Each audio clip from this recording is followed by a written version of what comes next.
The fluorescent lights above buzzed with that familiar hospital hum as Rachel Matthews sat alone in the sterile waiting room, her hands trembling slightly as she gripped the discharge papers. Room 314 had been her world for the past 6 days, and now she was finally ready to leave. The double lung surgery had gone better than expected, the doctors said. Full recovery in 8 to 12 weeks. She should be grateful. I'd love to know which corner of the globe you're watching from. And if this story speaks to you, make sure to subscribe. Tomorrow's video is one you absolutely can't miss. She kept glancing at the entrance doors, expecting to see a familiar face. Any familiar face. But the automatic doors slid open and closed for strangers, families reuniting with their loved ones, couples embracing after difficult procedures. Rachel checked her phone again. No missed calls. No messages. Mrs. Matthews? A young nurse with kind eyes approached her wheelchair. Are you ready for discharge? Do you need us to call someone for transportation? Rachel forced a smile. My family should be here any minute. But even as she said it, she knew it wasn't true. Her mother, Patricia Caldwell, had made it clear during yesterday's visit that she couldn't possibly take time off from her real estate business. Honey, you're 32 years old. Surely you can manage this yourself. Besides, Marcus is overseas, isn't he? When will you finally realize that military relationships just don't work? Her brother David had been even more direct. Look, Rach, I've got 3 kids and a mortgage. Sarah's already stressed about me missing work yesterday. You'll figure it out. You always do. Her sister Monica hadn't even visited. Just sent a text. Sorry, swamped with the boutique opening. Feel better. 2 hearts. The discharge nurse returned 20 minutes later, looking concerned. Mrs. Matthews, visiting hours ended an hour ago, and we need to process your room for the next patient. Is there someone we can call? Rachel's throat tightened. She pulled out her phone and scrolled through her contacts, realizing how small her circle had become. Most of her college friends had drifted away after she'd moved to support Marcus during his training at Camp Pendleton. Her work colleagues were professional acquaintances at best. The few local friends she'd made had their own busy lives. I can call a taxi, she whispered, her voice barely audible. The nurse frowned. Honey, you just had major surgery. Hospital policy requires a responsible adult to escort you home and stay with you for at least 24 hours. It's for your safety. Rachel felt her cheeks burn with embarrassment. At 32, she was successful in her own right. A freelance graphic designer who'd built a solid client base, owned her own small apartment, and had always prided herself on her independence. But here she was, unable to even leave the hospital because she had no one. She thought about Marcus, stationed at Camp Lejeune in North Carolina, probably in the middle of night exercises or training drills. She'd already told him not to worry, that her family would handle everything. The last thing she wanted was to be the needy girlfriend who interrupted his military duties for personal problems. Let me try my family again, Rachel said, though she knew it was pointless. Patricia answered on the 4th ring. Rachel, darling, what now? I'm showing a house in Malibu Hills, and the buyers are from Dubai. This could be a 7-figure commission. Mom, I need someone to drive me home from the hospital. The doctors won't let me leave alone. Can't you just take an Uber? I really can't abandon these clients. They're only in town for 2 days. It's hospital policy. Someone has to stay with me overnight. A pause. Well, that's just ridiculous. You're a grown woman. Can't you call that military boyfriend of yours? Rachel's grip tightened on the phone. Marcus is deployed, Mom. I told you that. Deployment, training, exercises. It's always something with these military men. When are you going to find someone with a normal job who can actually be there when you need them? The line went quiet except for the sound of Patricia's heels clicking on marble floors. Look, sweetie, I'll try to swing by tomorrow evening if this deal closes. But tonight is absolutely impossible. Rachel ended the call without saying goodbye. David's phone went straight to voicemail. Monica didn't even answer. The nurse returned with a supervisor, an older woman with graying hair and tired eyes that had probably seen every family drama imaginable. Miss, I'm sorry, but we really need to resolve this situation. We have other patients waiting. I understand, Rachel said, fighting back tears. I I thought someone would come. The supervisor's expression softened. Honey, this happens more than you'd think. People get busy, families get complicated. Do you have any friends? Neighbors? Anyone at all? Rachel thought about Mrs. Chen, her elderly neighbor who'd watered her plants while she was in the hospital. But the woman was 83 and used a walker herself. There was Jake from the coffee shop downstairs who always remembered her order. But asking a near stranger to spend the night seemed desperate, even by her current standards. What if I sign a waiver? Rachel asked. I'll take full responsibility. I'm afraid it doesn't work that way, the supervisor replied gently. Look, let me make some calls. We have social services, volunteer programs. No. Rachel's voice was firmer than she felt. Please, no. I'll figure something out. She sat there for another hour, watching families come and go, watching the sun set through the large windows, watching her phone screen stay frustratingly blank.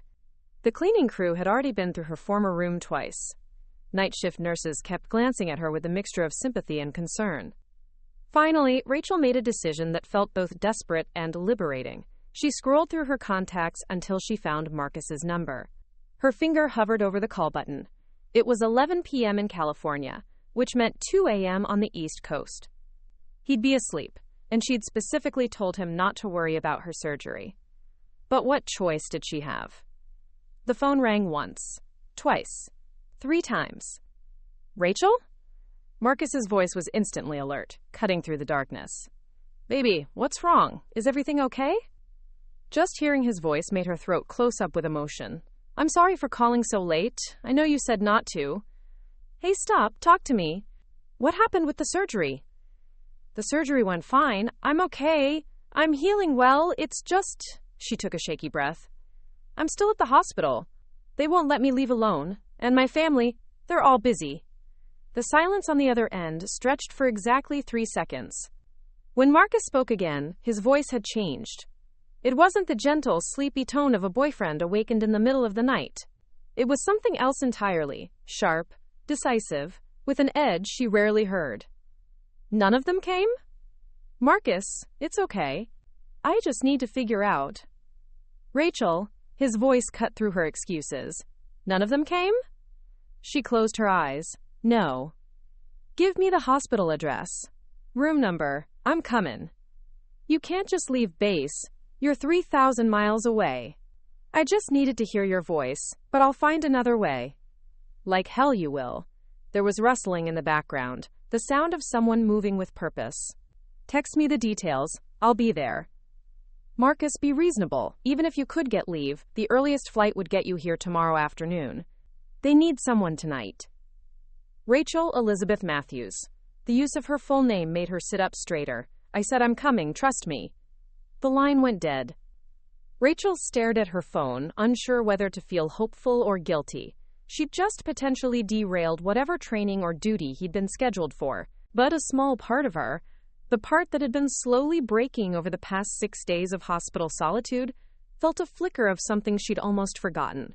The feeling that someone actually cared enough to drop everything for her. The night shift supervisor approached again. Any luck, honey? Rachel looked up, still gripping her phone. Someone's coming. When? Rachel thought about Marcus's voice, that tone of absolute certainty. I'm not sure, but he's coming. Rachel spent the next hour in the hospital lobby, having convinced the staff to let her wait there instead of blocking a patient room. The overnight security guard, a middle-aged man named Jerome, had brought her a blanket and a cup of terrible coffee from the vending machine. Been working here 12 years, Jerome said, settling into the chair beside her. Seen all kinds of family situations. Sometimes the people who show up aren't the ones you expect. Rachel managed a weak smile. I'm starting to figure that out. Her phone buzzed with a text from her mother. Closed the deal. 1.2 million. Sorry about tonight, sweetie. We'll make it up to you. Moneybag. No follow-up asking how she was doing. No concern about her current situation. Just celebration of a commission that would probably fund another Mediterranean cruise while her daughter sat alone in a hospital lobby at midnight. A lot of love and effort went into bringing this story to life. If you're enjoying it, we'd be so grateful if you'd subscribe to our channel. Now, Back to where we left off. Rachel deleted the message without responding. Around 1 a.m., her phone rang. Unknown number with a North Carolina area code. Rachel? This is Staff Sergeant Williams from Camp Lejeune. I'm calling on behalf of Corporal Marcus Rivera. Her heart jumped. Is he okay? Did something happen?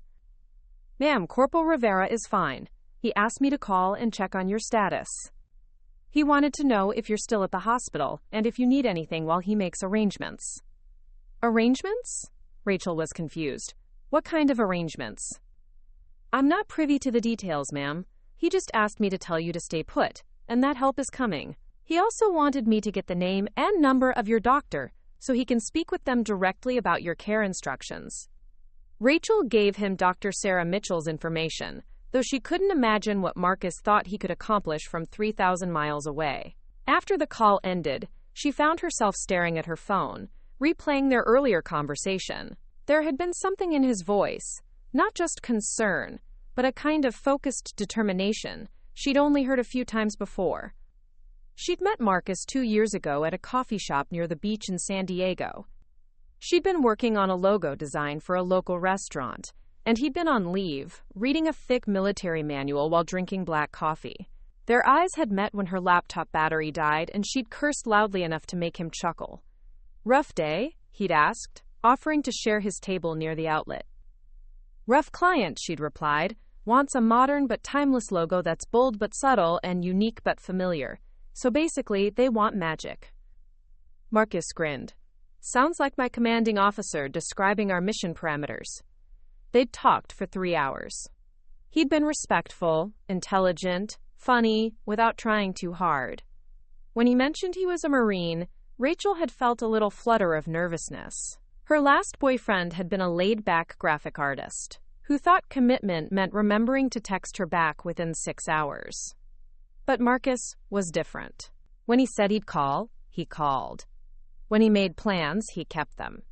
When he was deployed, he found ways to communicate regularly, despite limited connectivity. He'd never once made her feel like his military career was more important than their relationship, until now, when she'd specifically told him not to jeopardize it for her sake. Around 2:30 a.m., drive. Mitchell appeared in the lobby, looking tired, but alert. Rachel? I just got an interesting phone call from North Carolina. A Corporal Rivera who knew quite a bit about your medical situation. How did he get my direct number? Rachel felt her cheeks warm. I'm sorry if he bothered you. My fiancé is stationed across the country, and I think he's worried because my family couldn't make it tonight. Dr. Mitchell sat down across from her. He didn't bother me. Actually, I was impressed. He asked very specific questions about your pain management, mobility restrictions, and warning signs to watch for. Most family members just want to know when you'll be, quote, back to normal. That sounds like Marcus. He also asked about our volunteer patient advocate program and whether we had any overnight companion services. When I explained our policies, he asked if there was someone in administration he could speak with about making special arrangements. Dr. Mitchell paused. Rachel, in 15 years of practice, I've never had a family member call at 2 a.m. from across the country and demonstrate that level of preparedness and concern. Before Rachel could respond, her phone rang again. This time it was Marcus. Hey, how are you feeling? Any increase in pain or breathing difficulty? I'm okay. Dr. Mitchell just told me you called her. I wanted to understand exactly what you're dealing with, so I can make sure you have proper support. Listen, I've been making some calls. There's a retired Navy nurse named Linda Vasquez, who lives about 20 minutes from your hospital. She runs a private care service for post-surgical patients. I've arranged for her to stay with you tonight and help you get settled at home. Rachel was stunned. Marcus, that must cost a fortune. I can't let you. It's already done. She'll be there within the hour. But Rach, I need you to promise me something. What? Don't let your family make you feel like asking for help is a burden. What happened tonight? That's not normal. That's not how people who love you should act. Rachel felt tears welling up. She'd been telling herself all evening that she was overreacting, that everyone had their own lives and responsibilities. But hearing Marcus say it out loud made her realize how deeply her family's absence had cut. I keep thinking I should have planned better, been more independent. Stop. Marcus's voice was gentle but firm. You had major surgery. You needed people who care about you to show up. Period. The fact that they didn't says everything about them and nothing about you. Around 3:15 a.m., a woman in her 50s, with silver-streaked hair and kind eyes, approached the lobby desk. I'm looking for Rachel Matthews. I'm Linda Vasquez. Rachel stood up carefully, still favoring her left side, where the surgical incisions were healing. Linda smiled warmly. Marcus told me quite a bit about you on the phone. He's very worried and wanted to make sure you have everything you need for a safe recovery. Over the next hour, Linda efficiently handled Rachel's discharge paperwork, helped her to a wheelchair, and drove her home in a car stocked with medical supplies, comfort items, and even Rachel's favorite brand of herbal tea, details Marcus had somehow remembered and relayed. At Rachel's apartment, Linda helped her get settled, checked her medications, and set up a comfortable recovery area in the living room with everything within easy reach. Marcus asked me to take some photos of you settled safely at home so he'd know you're okay, Linda said. He also wanted me to tell you that he's very proud of how strong you've been through all this. As Linda prepared to settle in for the night on the couch, Rachel's phone buzzed with a message from Marcus. Sweet dreams, beautiful. Linda's going to take great care of you, and I'll check in tomorrow morning. You're not alone. For the first time in days, Rachel felt the tight knot of anxiety in her chest begin to loosen. Her family had abandoned her when she needed them most, but somehow, from 3,000 miles away, Marcus had managed to surround her with care and support. She fell asleep wondering how he'd arranged everything so quickly and what other resources he'd tapped into. There was something about his efficiency and the way he'd handled the crisis that suggested capabilities she'd never fully understood about his military role. What she didn't know was that Marcus had spent the past 6 hours activating a network that went far beyond a simple phone call to a private nurse. And by morning, that network would be in motion for something much bigger than overnight care. Rachel woke the next morning to the smell of fresh coffee, and something that actually resembled real breakfast, not the protein bars she'd been living on for weeks before her surgery. Linda was in the kitchen, moving quietly but efficiently. Good morning, honey. How's the pain level today? Much better, thank you. Rachel struggled to sit up, still surprised by how much the simple movement took out of her. Linda, I can't thank you enough for staying. And please, let me pay you for. Linda held up a hand. Already taken care of. Your young man was very thorough about arrangements. She brought over a plate of scrambled eggs and toast cut into perfect triangles. He also asked me to make sure you eat actual food, not just the crackers you've been surviving on. Rachel paused, fork halfway to her mouth. How could he possibly know about the crackers? Linda smiled mysteriously. That boy knows a lot more about taking care of people than you might realize. Around 10 a.m., Rachel's phone rang. Her mother's contact photo flashed on the screen, a glamorous headshot from Patricia's real estate marketing materials. Rachel, darling, I have wonderful news. The Dubai clients loved the Malibu property so much they want to see 3 more listings today. This could turn into the biggest month of my career. Rachel waited for the concern about her health, the apology for abandoning her, any acknowledgement of the previous night. Instead, Patricia continued. So I'm going to be tied up for at least another day or two. You understand, don't you? These opportunities don't come along often, but I'll definitely try to stop by over the weekend. Mom, I needed help last night. I couldn't even leave the hospital. Oh, you figured something out, didn't you? You're so resourceful. Besides, that military boyfriend of yours should be handling these things. Isn't that what boyfriends are for? The casual dismissal stung more than Rachel expected. Marcus is stationed across the country. Well, maybe it's time to think about whether a long-distance relationship is really working for you.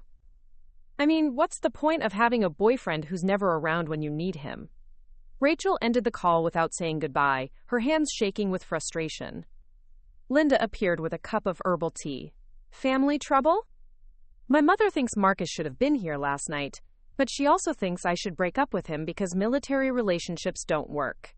Rachel took a sip of the tea, recognizing the exact blend Marcus always ordered for her at their favorite cafe. It's like she wants me to be alone so she can feel better about not being here herself. Some people project their own limitations onto others, Linda said gently. What matters is what you know about your relationship. Quote, around noon, Rachel's doorbell rang. Linda checked the peephole and smiled. Someone here to see you. Rachel expected maybe Jake from the coffee shop or Mrs. Chen checking on her. Instead, a man in military dress uniform stood at her door. Not Marcus, but someone roughly his age with sergeant stripes and an unmistakable bearing of authority. Ms. Matthews, I'm Sergeant Michael Torres, United States Marine Corps. I'm here on behalf of Corporal Rivera. Rachel's confusion must have shown on her face because he quickly continued. Ma'am, Corporal Rivera asked me to check on your recovery and see if you need anything. I'm stationed at Camp Pendleton, about an hour from here. I don't understand. Marcus asked you to drive here? Sergeant Torres smiled. Actually, ma'am, I volunteered. Corporal Rivera has been pretty concerned, and when word got around about your situation, he gestured toward the parking lot. Rachel looked past him and saw 3 other Marines in uniform standing by 2 military vehicles. One was holding what appeared to be a care package. Another had a small cooler, and the third was carrying flowers. I'm sorry, I'm really confused, Rachel said. Who are all these people? Marines from Corporal Rivera's unit, ma'am, and a couple from the local recruiting station who heard about what happened. We wanted to make sure you know you've got support. Linda stepped forward. Why don't you invite them in, Rachel? I'll make more coffee. Over the next hour, Rachel learned things about Marcus she'd never known. Sergeant Torres explained that Marcus wasn't just any Marine. He was the communications specialist for a rapid response unit, which explained his efficiency with coordinating help from across the country. Rivera's the guy everyone calls when they need something handled, said Corporal James Wilson, a quiet man with kind eyes. Last year, when my wife was in a car accident and I was deployed overseas, he coordinated her entire care plan from Afghanistan, got her into the best physical therapy program, arranged childcare for our kids, even had meals delivered for 3 weeks. Another Marine, Lance Corporal Maria Santos, nodded. He helped my family relocate when my dad lost his job. Found my father's work. Helped my little brother get into a better school district. Never asked for anything in return. Rachel felt a strange mix of pride and bewilderment. I had no idea he did things like this for people. Quote, That's Rivera, Sergeant Torres said. He doesn't talk about it. But when one of our own needs help, he makes it happen. And ma'am, you're family now. That makes you one of ours, too. The care package contained homemade cookies from various spouses, a selection of books, premium tea blends, and several comfort items chosen specifically for post-surgical recovery. The cooler held prepared meals for the next 3 days, all carefully selected for someone with dietary restrictions after anesthesia. How did you know about my dietary needs? Rachel asked. Rivera called the hospital nutritionist, Corporal Wilson explained. Got a full list of recommended foods and things to avoid. Then my wife, who's a registered nurse, put together the meal plan. As the Marines prepared to leave, Sergeant Torres handed Rachel a sealed envelope. From Corporal Rivera. He asked me to give this to you once you'd met some of the team. After they left, Rachel opened the letter with shaking hands. Rachel, by now you've met some of my Marines family. I wanted you to see what real support looks like, so you'd understand that what happened with your family last night isn't normal or acceptable. These people drove hours to check on you because that's what we do for each other. We show up, we take care of our own. And you're not just my girlfriend anymore. You're my future wife, which makes you family to all of us. I know you've been wondering how I arranged everything so quickly last night. The truth is, I called in favors from a network that spans the entire country. Marines, Navy, Army, Air Force. We look out for each other and the people we love. What your family did to you was wrong, but now you know you're not alone. You never were. I'll be home soon, sooner than you think. All my love, Marcus. P.S. Check your email. Rachel opened her laptop with trembling fingers. In her inbox was a message from Marcus with the subject line, "For when you're ready." Attached was a single document, a detailed care plan for the next 6 weeks of her recovery, including medical appointments he'd scheduled with specialists, physical therapy sessions, grocery deliveries, housekeeping services, and a rotation of check-ins from local military families. But at the bottom of the document was something that made her heart stop. A flight itinerary, not for a commercial airline but for military transport. Departure: Camp Lejeune, North Carolina. Arrival: San Diego Naval Air Station. Date: tomorrow. Passenger: Corporal M. Rivera, plus honor guard detail. Rachel stared at the screen, reading the words over and over. Honor guard detail. Whatever Marcus was planning, it was bigger than a simple visit home. Linda appeared with another cup of tea, glancing at the laptop screen. Her eyebrows raised slightly. "Honey, I think your young man is planning something special." Rachel looked up from the screen, her mind racing with possibilities and questions she didn't know how to ask. "Linda, what exactly did Marcus tell you when he called last night?" Linda's smile was knowing. "He said he was coming home to marry the woman he loves, and that he wanted to make sure she understood just how much she means to him and his entire military family." Rachel's phone buzzed with a text from Marcus. "Hope you liked meeting the team. Tomorrow, you'll understand why I've never been worried about taking care of you from far away. See you soon, future Mrs. Rivera." For the first time since her surgery, Rachel felt truly overwhelmed, not with abandonment and fear, but with the realization that she'd completely underestimated the man she was going to marry and the family she was about to join.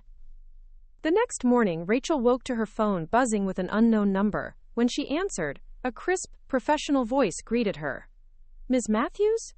This is Lieutenant Colonel Sarah Chen from Camp Lejeune. I'm calling regarding Corporal Rivera's emergency leave request." Rachel's heart skipped. "Is everything okay? Is Marcus in trouble for leaving?" "On the contrary, ma'am. I'm calling because what Corporal Rivera did to arrange support for you has come to my attention, and I wanted you to understand the full scope of his actions." Rachel sat up carefully, wincing slightly. "I'm not sure I follow." "Ms. Matthews, when Corporal Rivera received your call 2 nights ago, he didn't just request emergency leave. He activated what we call an Angel Flight Protocol, a rarely used provision for military personnel dealing with family medical emergencies. But here's what makes this extraordinary. He didn't use it for himself." "What do you mean?" "He spent 6 hours coordinating resources across multiple military installations to create a support network for you. He contacted 12 different bases, arranged for local Marine families to provide ongoing assistance, and personally vouched for the expenses of your private care. Then he did something I've never seen in 15 years of service." Rachel held her breath. "He formally requested permission to bring an honor guard detail home with him, not for a military ceremony but to demonstrate to your civilian family what real commitment looks like. When I asked him to explain, his exact words were, 'Ma'am, the woman I love has been abandoned by people who should protect her. I want to show her and them what it means to have a family that actually shows up.'" Rachel felt tears welling up. "He said that?" "Ms. Matthews, Corporal Rivera has been selected for early promotion to sergeant. He's been recommended for officer candidate school. His superiors consider him one of our most promising young leaders. But when I asked him yesterday if he wanted to delay his promotion ceremony to handle this family situation, he said something that made me realize why he's such an exceptional Marine." "What did he say?" "He said, 'Colonel, a man who can't protect the people he loves has no business leading other Marines. My promotion means nothing if the woman I want to marry thinks she has to face the world alone.'" Rachel was crying now, overwhelmed by the depth of what Marcus had done. "Ma'am, I'm calling because I approved his request. The honor guard arriving with him today isn't just for show. Corporal Rivera has earned the right to demonstrate Marine Corps values in his personal life. What you'll see today represents the full backing of the United States Marine Corps for one of our own and the woman he's chosen to marry." After the call ended, Rachel sat in stunned silence. Linda, who had been discreetly listening, brought her a tissue. "Honey, that young man of yours isn't just bringing flowers and apologies. He's bringing proof that you matter." Around noon, Rachel's phone rang again. This time, it was her sister Monica. "Rachel, I just heard the most ridiculous rumor. Someone told me Marcus is flying home with some kind of military escort. Please tell me you're not turning this whole surgery thing into some dramatic military spectacle." "Monica, where have you been? I haven't heard from you since." "I've been busy with the boutique opening, you know that. But seriously, what's this about honor guards? It sounds completely over the top. Are you sure Marcus isn't just trying to make himself look important? Before Rachel could respond, Monica continued. Mom is worried you're getting too caught up in this military fantasy. She thinks Marcus is manipulating you into thinking you need him more than you actually do. Mom is worried? Rachel's voice was sharp. Where was her worry 2 nights ago when I couldn't leave the hospital? Look, we all have our own lives and responsibilities. You can't expect everyone to drop everything just because you had a little surgery. A little surgery? Rachel's composure finally cracked. Monica, I had part of my lung removed. I couldn't breathe properly for months before the operation, and I've been terrified about the recovery. I needed my family, and none of you showed up. That's not fair. We care about you, but... No, you don't. Rachel's voice was steady now, clear. You care about your boutique. Mom cares about her commissions. And David cares about his mortgage. But none of you care enough to show up when it matters. Rachel, you're being dramatic. This is what I'm talking about. Ever since you started dating this Marine, you've gotten all intense and military-like. It's not attractive. Rachel ended the call and immediately blocked Monica's number. Linda appeared with lunch. Feel better? Actually, yes. For the first time in years, I think I see my family clearly. Around 3 p.m., Rachel received a text from Marcus. Landing in 30 minutes. Are you ready for something special? She showered carefully, mindful of her surgical sites, and put on the blue dress Marcus had always said was his favorite. Linda helped her with her hair, braiding it the way Marcus liked. Honey, there's something you should know, Linda said as she worked. That first night when Marcus called me, he didn't just arrange for medical care. He asked me to pay attention to how your family treated you during your recovery. He wanted a witness. A witness to what? To the difference between people who claim to love you and people who actually do. At 3:45 p.m., Rachel heard helicopters overhead. She looked out her apartment window and saw 2 military helicopters circling her complex before landing in the large parking area behind the building. Her phone rang. Marcus. Baby, look out your front window. Rachel walked to her front door and opened it. Coming up the walkway were 6 Marines in full dress uniform, marching in perfect formation. In the center, carrying a large bouquet of white roses, was Marcus. But it wasn't just any bouquet. As they got closer, Rachel could see that woven among the roses were small American flags and military ribbons. The honor guard wasn't just escorting Marcus, they were presenting her with something. The formation stopped in front of her apartment. Marcus stepped forward, and for the first time in 2 years, Rachel saw him not as her boyfriend, but as the Marine he truly was. His uniform was immaculate, his bearing commanding, his eyes focused with the intensity of someone who had trained for life-or-death situations. Rachel Elizabeth Matthews, his voice carried across the courtyard. I came home to ask you something important, and I brought witnesses who understand the meaning of commitment. He dropped to one knee, and the honor guard flanked him in perfect symmetry. But before he could continue, 3 cars pulled into the parking lot. Rachel's family had arrived. Patricia stepped out of her Mercedes, wearing oversized sunglasses and looking annoyed. David emerged from his SUV with his wife Sarah, both of them staring at the military display with obvious discomfort. Monica climbed out of her BMW, phone already raised to record what she clearly thought was going to be an embarrassing spectacle. Marcus glanced at them briefly, then looked back at Rachel with a slight smile. Perfect timing, he said quietly. Now they can see what it looks like when someone actually shows up for you. The honor guard maintained their positions, silent and imposing. Rachel's family stood frozen by their cars, suddenly aware they were witnessing something far more significant than they had anticipated. Marcus reached into his jacket and pulled out a small velvet box, but he didn't open it yet. Rachel, before I ask you the most important question of my life, I want your family to understand something. He stood up and turned to address Patricia, David, and Monica directly. 2 nights ago, this woman, the woman I love more than my own life, called me at 2 a.m. because she had no one else. She'd just survived major surgery, and the people who should have been there for her had abandoned her for business deals and social events. Patricia stepped forward. Now wait just a minute. Marcus held up a hand, and his voice carried the authority of someone accustomed to being obeyed. Ma'am, I'm not finished. In the Marine Corps, we have a saying, Semper Fidelis. It means always faithful. It means we show up for each other, no matter what. It means when one of ours is in trouble, we don't make excuses, we make solutions.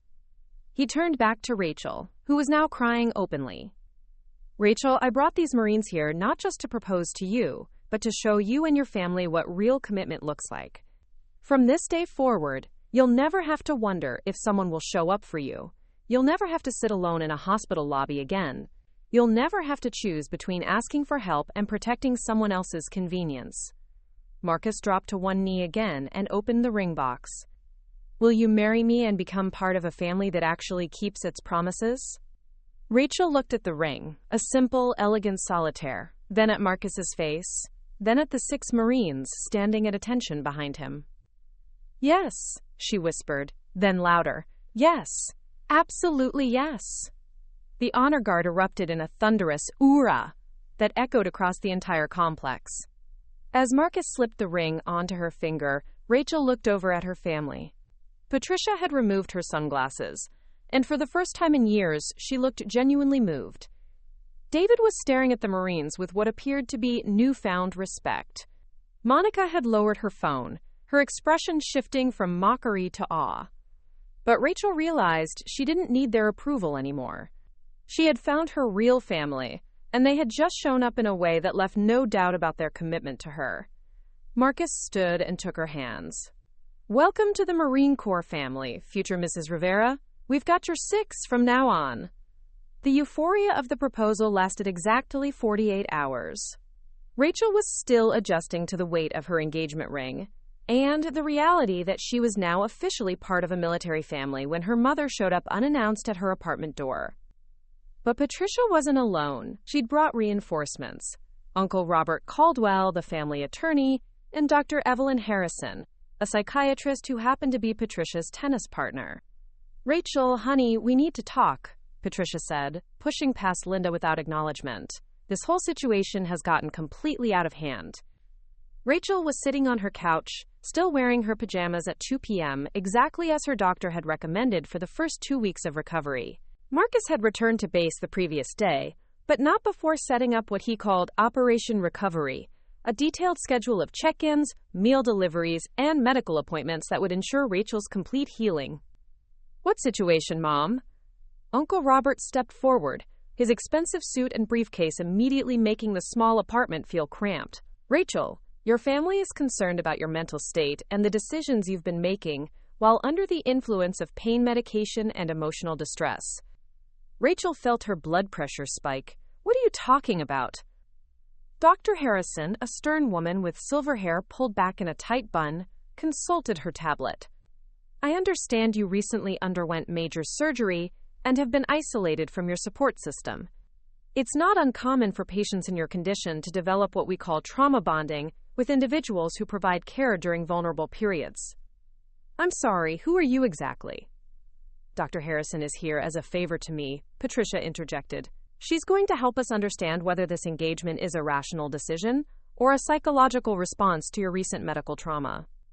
Linda, who had been quietly observing from the kitchen, stepped forward.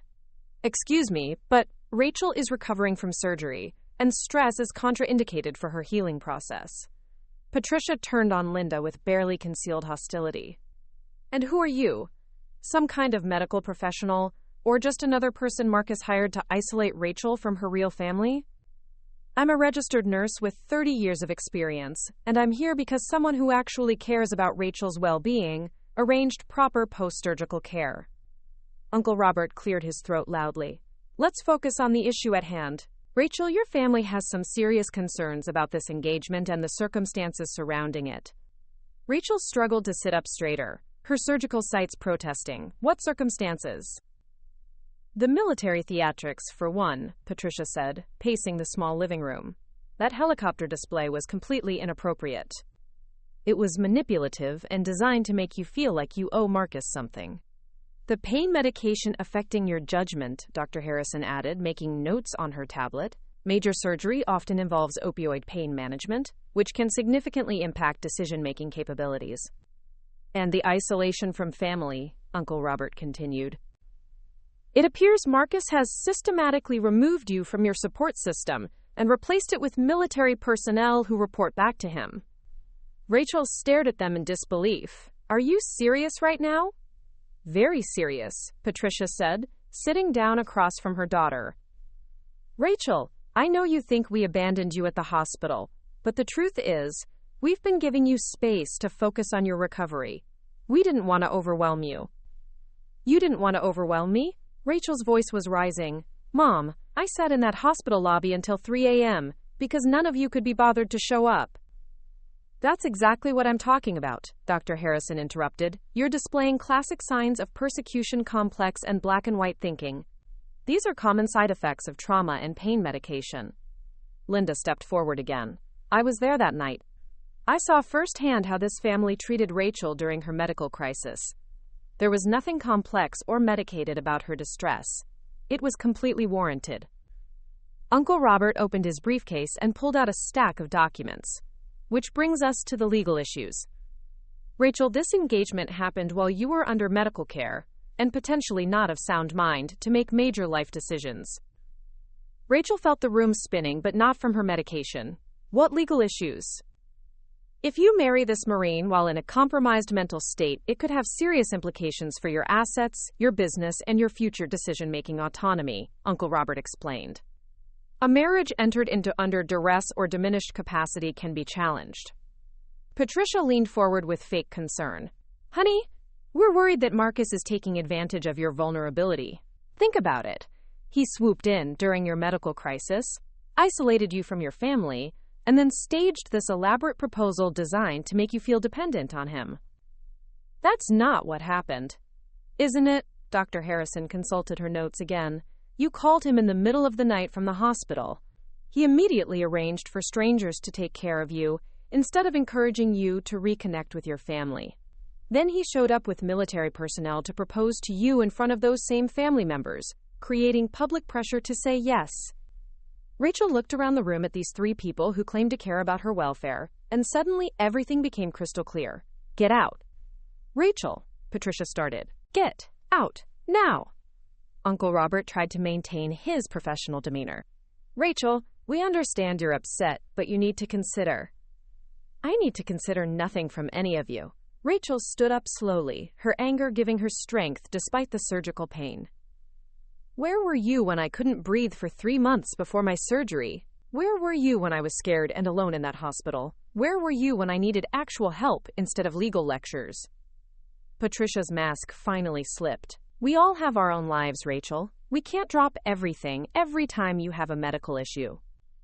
But you can drop everything to come here with lawyers and psychiatrists when you think I'm making decisions you don't approve of? Dr. Harrison closed her tablet with a snap. Your hostility and defensiveness are concerning, Rachel. These are classic signs that you're not thinking clearly.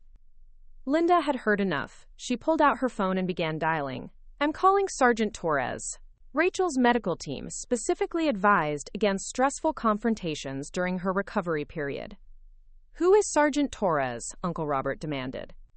Someone who actually shows up when Rachel needs help, Linda replied, waiting for the call to connect. Patricia stood up, her composure completely gone now. This is exactly what we're talking about. You've surrounded yourself with these military people who are turning you against your own family. My own family turned me against themselves, Rachel said quietly. You did that all by yourselves when you left me alone in that hospital. We've apologized for that, Patricia snapped. But this engagement is clearly a rebound reaction to feeling abandoned. You're not thinking rationally. Actually, I'm thinking more rationally than I have in years. Rachel walked to her front door and opened it. And what I'm thinking is that people who truly care about me don't show up with lawyers and psychiatrists when I get engaged. They show up with congratulations and support. Uncle Robert gathered his papers. Rachel, if you go through with this marriage, you'll be making the biggest mistake of your life. Military marriages have an extremely high failure rate, and you'll be left with nothing when it falls apart. If that's what you really think, then you don't know Marcus at all. Dr. Harrison paused at the door. I'm going to recommend that your family consider a psychological evaluation and possible intervention. Your judgment is clearly compromised. My judgment is fine. It's my family that's compromised. After they left, Rachel collapsed back onto the couch, shaking from adrenaline and pain. Linda immediately brought her water and checked her pulse. Honey, your heart rate is through the roof. That was completely inappropriate for someone in your condition. Linda, did I just lose my mind? Was anything they said valid? Linda sat down beside her. Rachel, I've been a nurse for 30 years. I've seen every kind of family dynamic during medical crises. What Marcus did for you was extraordinary. It was competent, caring, and appropriate. What your family just did was manipulative, harmful, and designed to make you doubt yourself. Rachel's phone buzzed with a text from Marcus. How are you feeling today, beautiful? Remember, light activity only, and don't let anyone stress you out during recovery. She showed the message to Linda, who smiled. That's what actual care looks like, honey. Someone checking on your well-being without an agenda. 20 minutes later, Sergeant Torres arrived with Corporal Wilson and another Marine Rachel hadn't met before. Ma'am, Linda called and said you had some family visitors who were causing problems. Rachel explained what had happened, watching the Marine's expressions grow increasingly serious. Ma'am, with your permission, I'd like to contact Corporal Rivera and inform him of this situation, Sergeant Torres said. What your family did today, showing up with lawyers and a psychiatrist to question your mental capacity right after your engagement, that's not normal family behavior. Corporal Wilson nodded. That sounds like they're building a case for something, ma'am, like they're planning to challenge your decisions legally.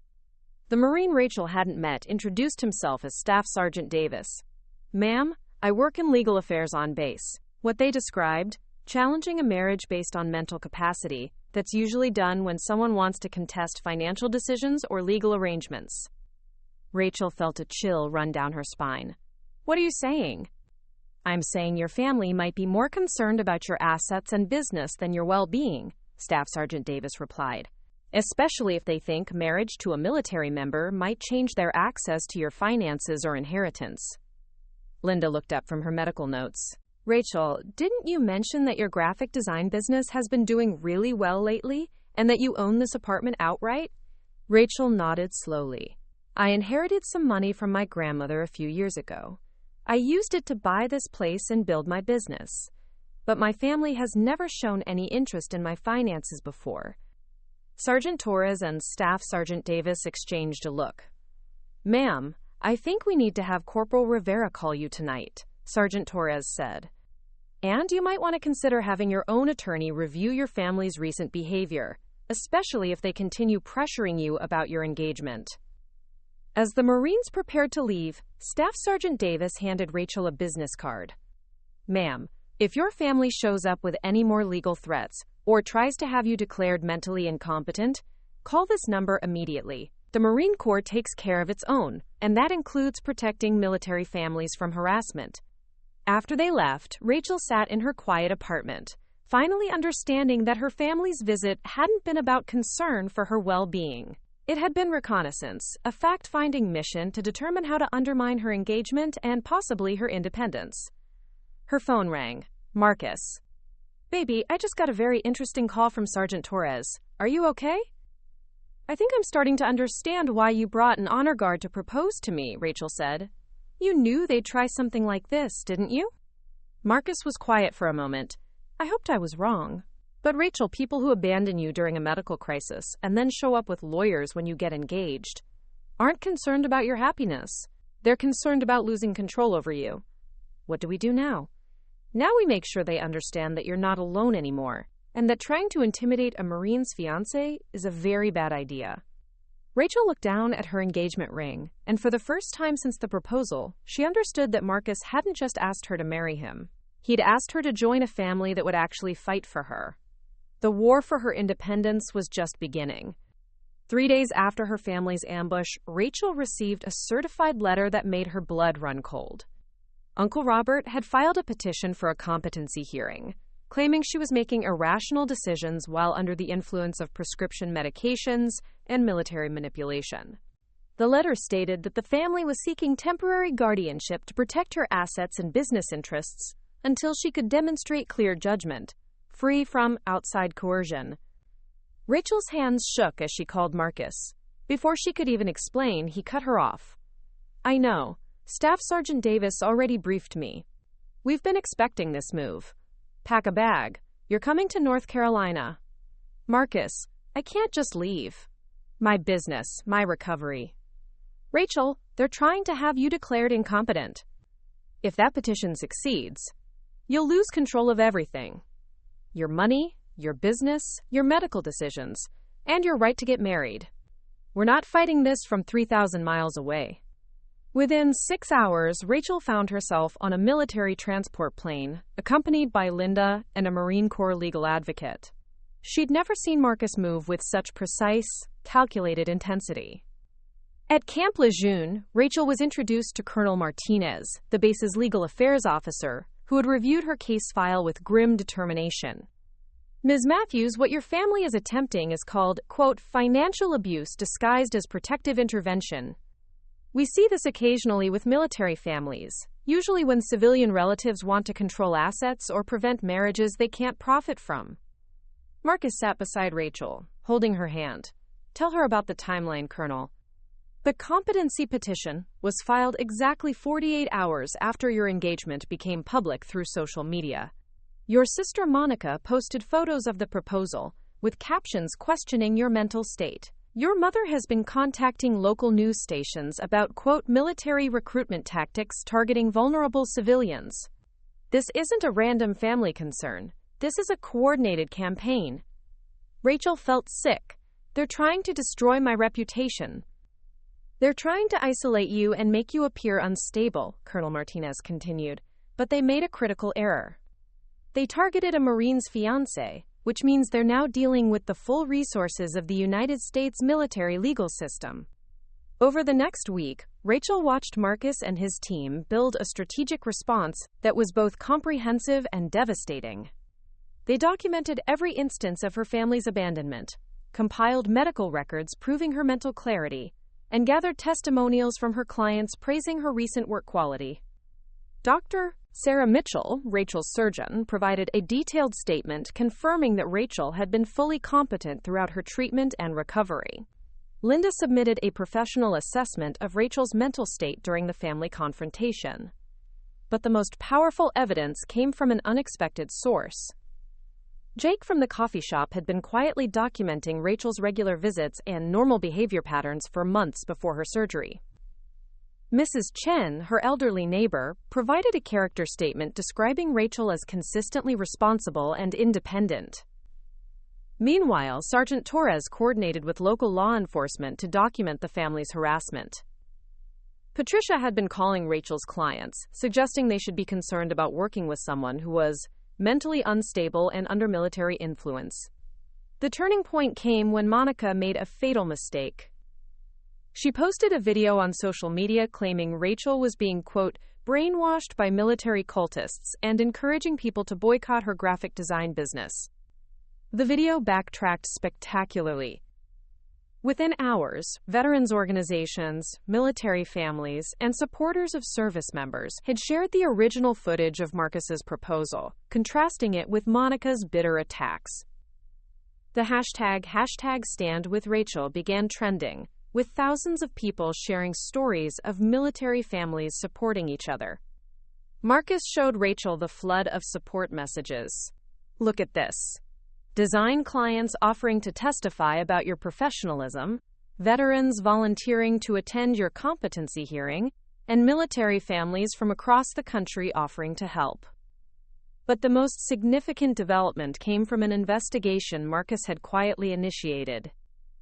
Staff Sergeant Davis had worked with civilian investigators to examine Patricia's real estate business and discovered a pattern of financial irregularities. Your mother has been using family members as co-signers on questionable investment properties, Staff Sergeant Davis explained. She's financially overextended and was likely counting on access to your assets to cover her obligations. Colonel Martinez reviewed the findings. This explains the desperation. Your engagement to Marcus meant your assets would be protected under military spouse regulations, making them inaccessible for family, quote, emergencies. The competency hearing was scheduled for the following week. As Rachel prepared to return to California to face her family in court, Marcus made an announcement that surprised everyone. "I'm taking emergency leave to accompany Rachel, but I'm not going as her boyfriend or even her fiancé." He pulled out a small stack of papers. "I've applied for expedited marriage authorization. If Rachel agrees, we can be married by the base chaplain tomorrow, making her a military spouse with full legal protections before the hearing." Rachel stared at him. "You want to get married tomorrow?" "I want to make sure your family can never question your right to choose your own life again," Marcus replied. "As my wife, you'll have military legal advocacy, financial protection, and the full backing of the Marine Corps. They picked a fight with the wrong family." Colonel Martinez nodded approvingly. "Once you're married, any attempt to declare you incompetent becomes a federal matter involving military spouse protection laws. Your family's petition would be dead in the water." Rachel looked around the room at these people who had spent the past week systematically dismantling her family's attack while protecting her interests. For the first time since this nightmare began, she felt like she was winning.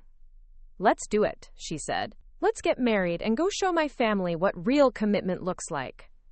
Marcus smiled, but his eyes held the steely determination of a Marine heading into battle. "Tomorrow we become husband and wife. Next week we will end this once and for all." The courtroom was packed. What should have been a quiet competency hearing had transformed into something resembling a military parade. 30 Marines in dress uniforms sat in the gallery, along with Rachel's clients, neighbors, and dozens of military families who had driven from across 3 states. Rachel entered wearing her wedding ring from the previous day's ceremony and Marcus's dress blue uniform beside her. The contrast with her family's side of the courtroom was stark. Patricia, David, Monica, and Uncle Robert sat with their attorney, vastly outnumbered and visibly uncomfortable. Judge Catherine Walsh called the proceedings to order. "This is highly unusual. I've never seen military personnel attend a civilian competency hearing." Colonel Martinez stood. "Your Honor, Mrs. Rivera is now a military spouse. These Marines are here to demonstrate the support system her family claims doesn't exist." Quote, Uncle Robert's attorney tried to argue that Rachel's marriage was proof of impaired judgment, marrying someone she'd only known for 2 years while under medical stress. Colonel Martinez systematically destroyed each argument.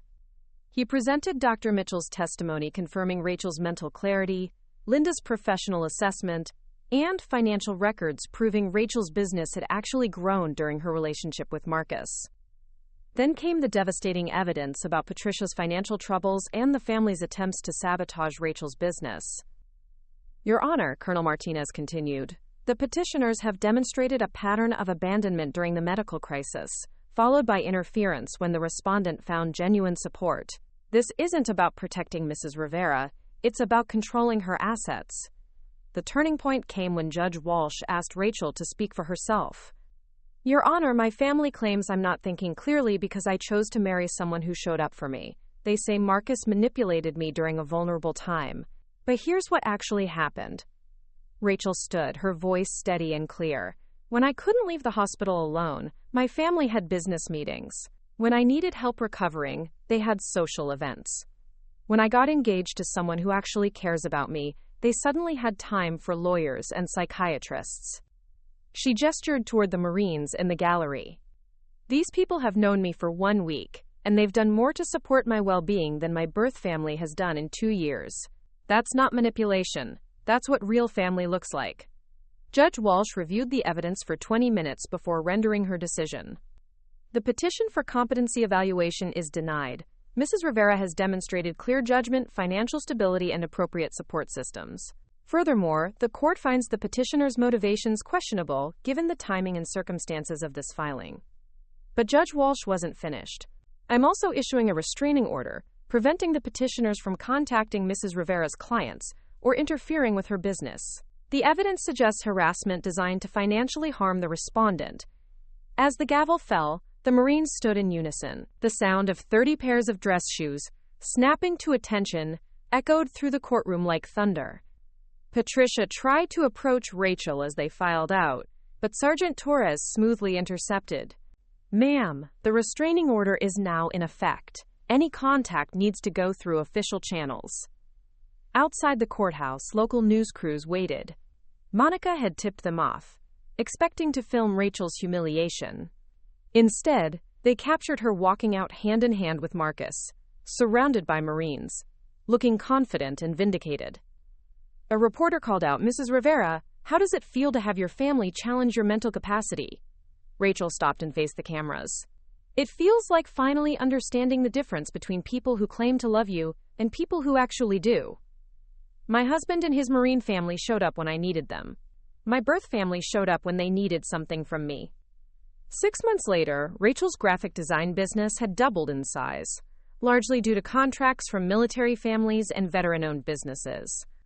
Her health had fully recovered, and she'd never felt stronger or more supported. Patricia, David, and Monica had been forced to sell properties to cover legal fees and Patricia's business debts. Uncle Robert was facing a state bar investigation for filing frivolous legal actions.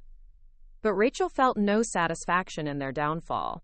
She'd learned that vindication isn't about watching others fail. It's about building a life so solid that their opinions no longer matter. On their first wedding anniversary, Marcus surprised her with a small ceremony where she officially took his name and received her military spouse ID card. As she looked around at the Marines who had become her brothers and sisters, Rachel realized she hadn't just married Marcus. She'd been adopted by a family that understood the true meaning of always faithful. The little girl who once sat alone in a hospital lobby was gone. In her place stood a woman who knew she would never face life's battles alone again. Looking for more? We've got 2 amazing stories ready for you right on screen. If this one touched you, these are absolutely worth your time. Click to watch them now. And hey, subscribe and hit that bell to never miss our latest uploads.